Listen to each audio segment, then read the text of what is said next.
गोविंद बोलो हरि गोपाल बोलो, राधा रमण हरि गोविंद बोलो।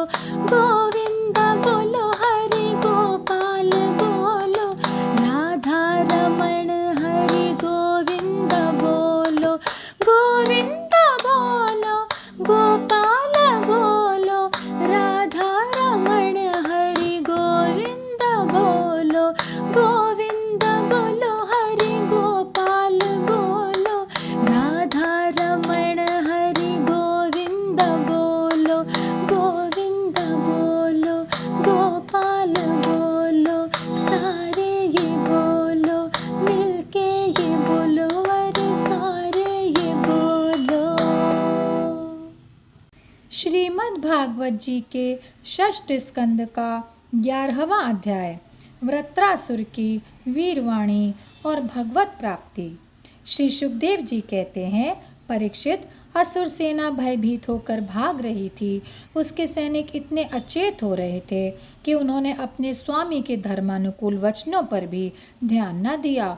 वृत्रासुर ने देखा कि समय की अनुकूलता के कारण देवता लोग असुरों की सेना को खदेड़ रहे हैं और वे इस प्रकार छिन्न भिन्न हो रही है मानो बिना नायक की हो। राजन, यह देखकर वृत्रासुर असहिष्णुता और क्रोध के मारे तिलमिला उठा। उसने बलपूर्वक देवसेना को आगे बढ़ने से रोक दिया और उन्हें डांट कर ललकारते हुए कहा, क्षुद्र देवताओं, रणभूमि में पीठ दिखाने वाले कायर असुरों पर पीछे से प्रहार करने में क्या लाभ है। ये लोग तो अपने माँ बाप के मल मूत्र हैं, परंतु अपने को शूरवीर मानने वाले तुम्हारे जैसे पुरुषों के लिए भी तो डरपोकों को मारना कोई प्रशंसा की बात नहीं है, और न इससे तुम्हें स्वर्ग ही मिल सकता है।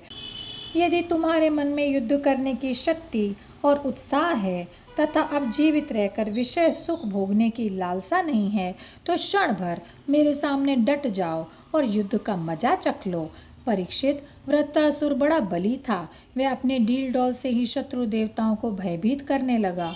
उसने क्रोध में भरकर इतने जोर का सिंहनाद किया कि बहुत से लोग तो उसे सुनकर ही अचेत हो गए। वृत्रासुर की भयानक गर्जना से सबके सब देवता मूर्छित होकर पृथ्वी पर गिर पड़े, मानो उन पर बिजली गिर गई हो। अब जैसे मदोन्मत्त गजराज नरकट का वन रौंद डालता है, वैसे ही रणबांकुरा वृत्रासुर हाथ में त्रिशूल लेकर भय से नेत्र बंद किए पड़ी हुई देवसेना को पैरों से कुचलने लगा। उसके वेग से धरती डगमगाने लगी। वज्रपाणी देवराज इंद्र उसकी यह करतूत सह न सके। जब वह उनकी ओर झपटा, तब उन्होंने और भी चढ़कर अपने शत्रु पर एक बहुत बड़ी गदा चलाई। अभी वे असह गदा वृत्रासुर के पास पहुंची भी ना थी कि उसने खेली खेल में बाएं हाथ से उसे पकड़ लिया।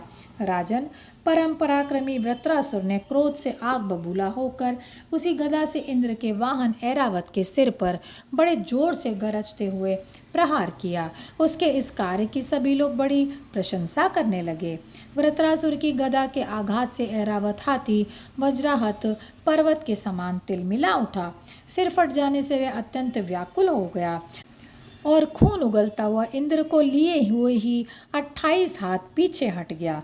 देवराज इंद्र अपने वाहन ऐरावत के मूर्छित हो जाने से स्वयं भी विषादग्रस्त हो गए।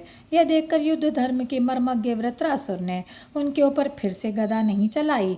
तब तक इंद्र ने अपने अमृतस्रावी हाथ के स्पर्श से घायल ऐरावत की व्यथा मिटा दी और वे फिर रणभूमि में आ डटे।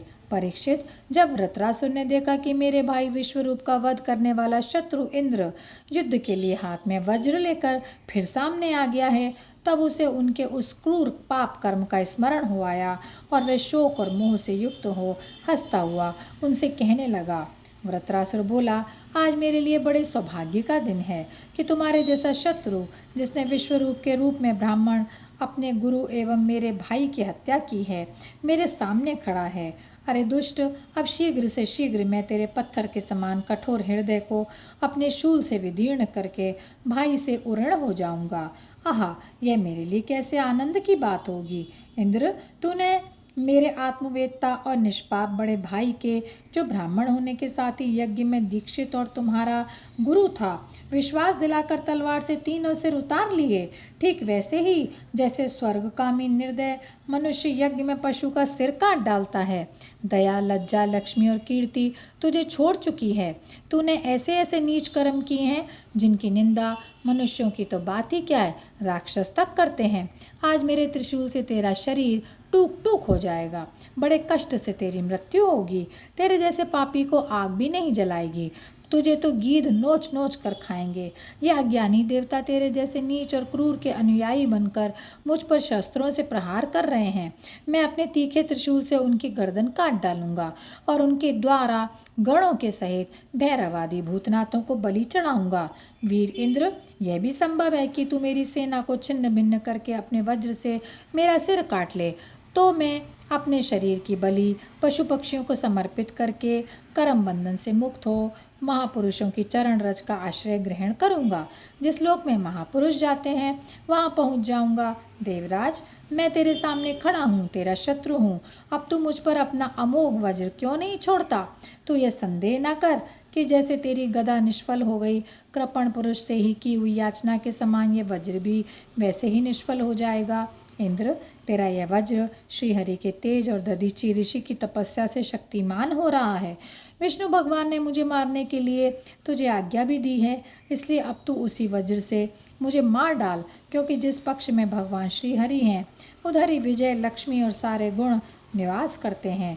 देवराज, भगवान संकर्षण की आज्ञानुसार मैं अपने मन को उनके चरण कमलों में लीन कर दूंगा।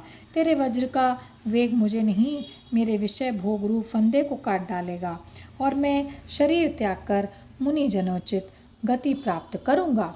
जो पुरुष भगवान से अनन्य प्रेम करते हैं, उनके निज जन हैं, उन्हें वे स्वर्ग, पृथ्वी अथवा रसातल की संपत्तियां नहीं देते, क्योंकि उनसे परमानंद की उपलब्धि तो होती ही नहीं।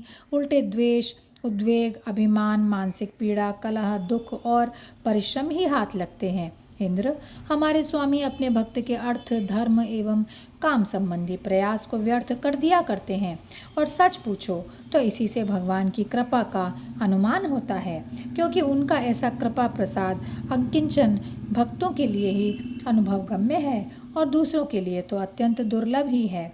भगवान को प्रत्यक्ष अनुभव करते हुए वृत्रासुर ने प्रार्थना की, प्रभु, आप मुझ पर ऐसी कृपा कीजिए कि अनन्य भाव से आपके चरण कमलों के आश्रित सेवकों की सेवा करने का अवसर मुझे अगले जन्म में भी प्राप्त हो। प्राण वल्लभ, मेरा मन आपके मंगलमय गुणों का स्मरण करता रहे, मेरी वाणी उन्हीं का गान करे और शरीर आपकी सेवा में ही संलग्न रहे। सर्व सौभाग्य निधे, मैं आपको छोड़कर स्वर्ग, ब्रह्मलोक, भूमंडल का साम्राज्य, रसातल का एक छत्र राज्य, योग की सिद्धियां, यहाँ तक कि मोक्ष भी नहीं चाहता। जैसे पक्षियों के पंखहीन बच्चे अपनी माँ की बाट जोहते रहते हैं, जैसे भूखे बछड़े अपनी माँ का दूध पीने के लिए आतुर रहते हैं, और जैसे वियोगिनी पत्नी अपने प्रवासी प्रियतम से मिलने के लिए उत्कंठित रहती है, वैसे ही कमल नयन मेरा मन आपके दर्शन के लिए छटपटा रहा है। प्रभु, मैं मुक्ति नहीं चाहता, मेरे कर्मों के फलस्वरूप मुझे बार बार जन्म मृत्यु के चक्कर में भटकना पड़े, इसकी परवाह नहीं, परंतु मैं जहाँ जहाँ जाऊँ, जिस जिस योनि में जन्मूँ, वहाँ वहाँ भगवान के प्यारे भक्तजनों से मेरी प्रेम मैत्री बनी रहे। स्वामिन, मैं केवल यही चाहता हूँ कि जो लोग आपकी माया से देह गेह और स्त्री पुत्र आदि में आसक्त हो रहे हैं, उनके साथ मेरा कभी किसी भी प्रकार का संबंध ना हो। और यहीं पर यह अध्याय समाप्त होता है। जय श्री कृष्णा, जय श्री कृष्णा, जय श्री कृष्णा। गोविंद बोलो।